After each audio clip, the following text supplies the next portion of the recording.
Okay, so now let's talk about some basics related to using a digital choice board versus a paper and pencil one. First off, I highly recommend that you use templates to create these, or even if you can find some already created that you like. That's going to cut down on your planning and creating time, which we all know is very limited. If you use some templates, though, you can fill in specific activities fairly quickly. Next thing is there really are endless options for what these board templates could look like.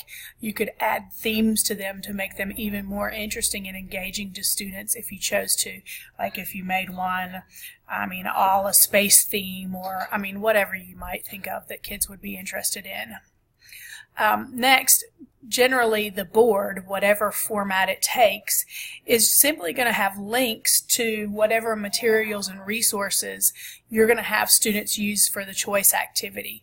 So you're going to have to learn about how to create what's called hyperlinks, and I'll show you how to do that.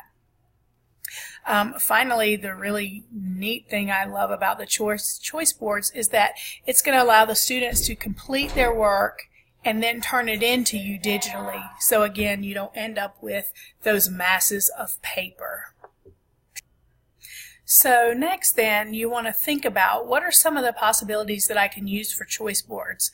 A lot of the options that you would use for a paper and pencil choice board will work just fine with a digital choice board, although you could get much fancier if you chose to.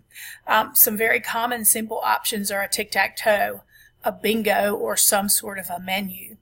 But you could do some other things like a sports game board, or make a quest board, or make it look like they're sequencing through a video game. Really, there's endless possibilities. What would limit it is truly just the amount of time you have available to create these. Like I said, we'll look at these simpler options and some templates that you can use to get going with these right away. Just as there are many options for digital choice board templates, there's tons of different tools you could possibly use. We're going to look at some of the things that are more familiar to you, but like I said, the options are limited. It would be more dependent on whether it's a tool you're familiar with that you could possibly make it work. But some examples we'll look at using Google Slides works very well, or Google Docs. They allow you to add text and images and link out to other materials, and it's real easy to share online. You could also use the Discovery Ed Board Builder. That would be particularly helpful if you were doing social studies or science content where you could easily import the materials that are in Discovery Education. If you wanted to get a little fancier and have a little more control of it, you could use Google Sites.